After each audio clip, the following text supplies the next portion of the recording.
Hey y'all, thanks for coming again. This is my second video that I've done recently, and we're just jumping right in with the brows. We can see that I'm starting with a very hydrated face. We've already thrown on our primer, and we're just getting right to it. I don't have any eyebrows, so I'm giving myself a nice, strong outline because we are doing a nighttime look, honey. So I'm doing step 2. This is where the Zoe technique comes in. When you don't have eyebrows, you gotta reinforce something, Jesus, because you don't have the hair fibers. So you're kind of creating fibers, and I'm just using a lot of translucent powder for that, just a thick layer of powder. And then what you're seeing me use now is a colored brow gel. I used this in my last video. This is some really waterproof type, cement type stuff. It's not gonna go anywhere. So I'm just basically filling in that nice strong outline that I gave myself, and I'm also trying to illustrate what I believe to be brow hairs. So I'm trying to do a realistic but impressionable brow here. No holding back. I'm doing a little less of an arch here though. This is definitely more of a straight type brow, very true to my actual brow shape. It's not too high glam. We're gonna get into the high glam with the eye look, so just hold on.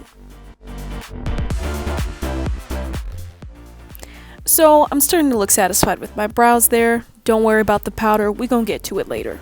Right now we're doing stick foundation, using my Bobbi Brown stick foundation. That one's always nice and long lasting, transfer proof. Also going in with my Morphe concealer.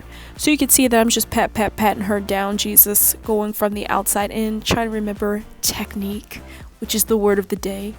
So I'm really just trying to keep it cute, keep it airbrushed, make sure that I'm not getting any product stuck in those fine lines under my eyes, and just smoothing it out. So you can see that I made a decision here. I was gonna use a brush to actually buff in the foundation, but I just decided, you know what, the beauty blender is already damp. Let's just go for cohesion. Let's just literally beat the face. Not a huge fan of beating the face because your arm gets tired, but sometimes it's a necessary evil. So you can see me doing that, blending everything in.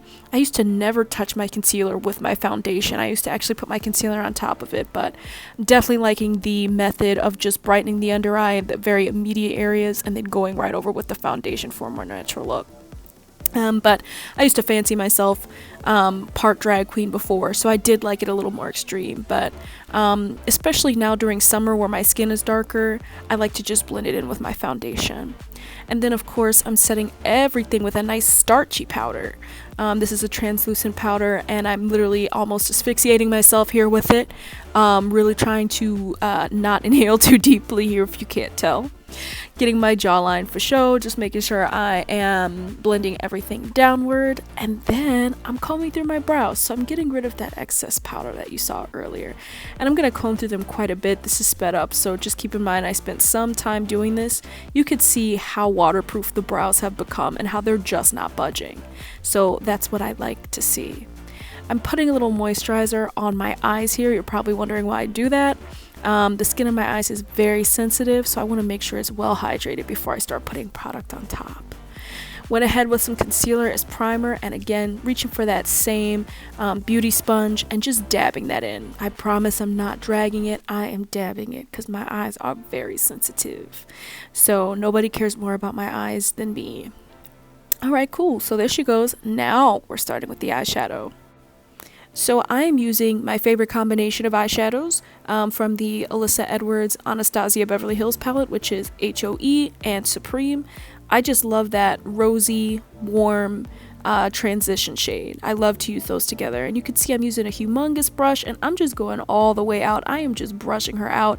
I'm basically spray painting this makeup on. I'm not doing a windshield wiper motion. I'm doing more of a pat motion.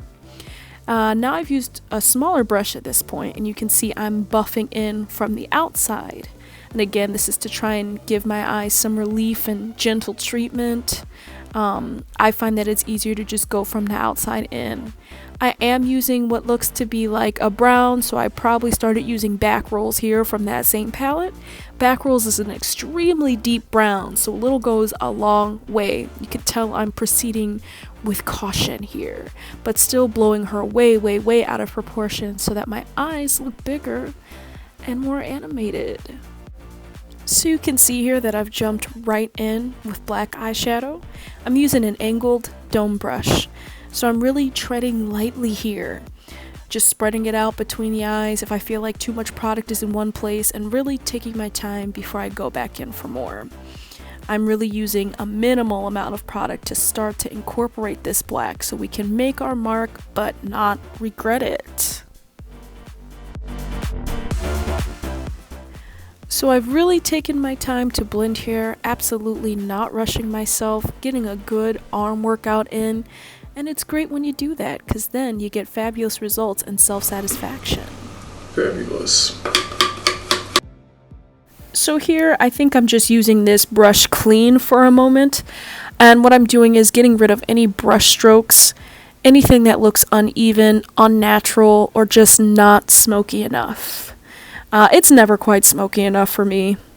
And then we're getting brave and we're adding the concealer to do the Zoe variation of a cut crease.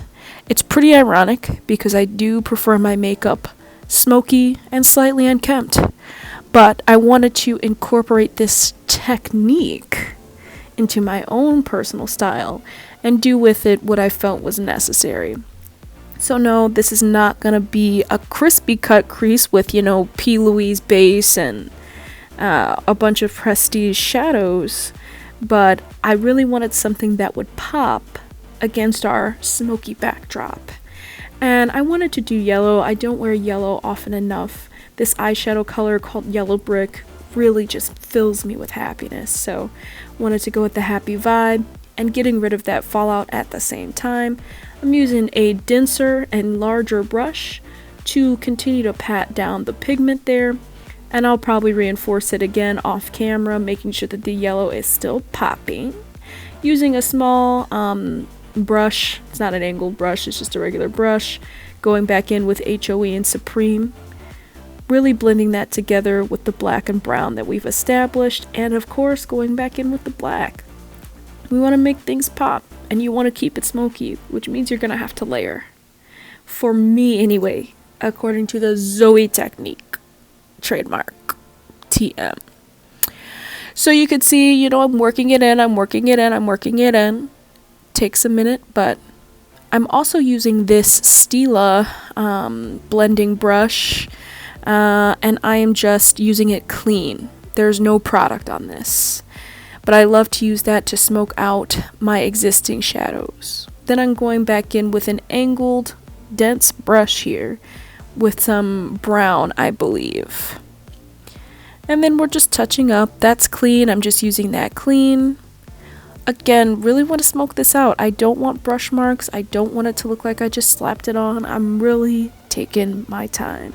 I am not being rushed, honey, and I am already late, so I figure if the house is on fire, why take out insurance now? But we're almost to the end of the look because I'm doing my contour. That always is a sign that we're at the end. I'm just putting that on with the darker foundation. This is probably closer to my actual foundation shade now because I've been in the sun, honey. But I am going to set that with a proper contouring shade from this Morphe duo that I have. Getting that on the brush and just reinforcing that, trying to elongate my round feminine face a little bit, but at the same time adding a little bit to my jawline, keeping it cute and cohesive. We're almost done. I'm ready to run out the bathroom. So you can see that I added lashes and some gold to the bottom of my lash line, as well as mascara and a pink lip. The contour looks great. I added some highlight as well to keep it cute. Here is me at the function. We had a little pride party, just a small get together with social distancing. You can really see the drama of the eyebrows. This was the outfit. It is a crop top and a mini skirt, and I had on white boots. And then this is me and the host. So I hope you all enjoyed this video because I enjoyed making it. Have a great day.